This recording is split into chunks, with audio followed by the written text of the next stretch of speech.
கண்ணகி கோயிலில் நிற்கிறோம் எல்லோரும். இதுலேருந்து இன்னும் 1 கிலோமீட்டர் 2 கிலோமீட்டர் மேலே போக வேண்டியிருக்கு. கிட்டத்தட்ட 13 கிலோமீட்டர் மேலே ஏறி வந்துட்டோம்.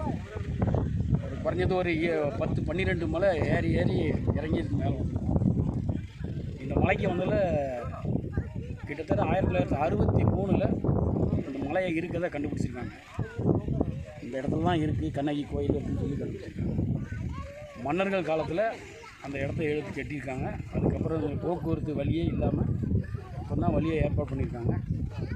நம்ம தேனி மாவட்டமும் இடுக்கி மாவட்டமும் சேர்ந்து வர்ற பொதுமக்களுக்கு எல்லா ஏற்பாடும் செஞ்சு வச்சுருக்காங்க. நல்லா இருக்குது கோயிலை பார்க்கறதுக்கு. கோயில் கட்டி 63 வருஷம் ஆகுது. இந்த கோயிலை கண்டுபிடிச்சி எனக்கும் 63 வயசு ஆகுது. இன்றைக்கி தான் அந்த கோயிலுக்கு வந்திருக்கேன். சந்தோஷமாக இருக்குது. நீங்களும் பார்த்துருக்கீங்க கோயிலை பாருங்க. இதுக்கு மேலே தான் கடைசி போகணும் கோயில். அந்த இடத்துக்கு இன்னும் ஒரு 2 கிலோமீட்டர் எல்கை பார்க்கணும்னா போய் கண்ணகியை பார்க்கறதுக்கு இன்னும் போகிறதுக்கு இந்த 2 கிலோமீட்டர் தாண்டி போகணும். இந்த பக்கம் பாருங்கள், அதை காட்டுங்க. கும்ளி நாங்கள் நிற்கிறதுலேருந்து 14 கிலோமீட்டருக்கு கீழே இருக்குது கும்ளி. மலையை பூரா சுற்றி இங்கே வந்துடும்.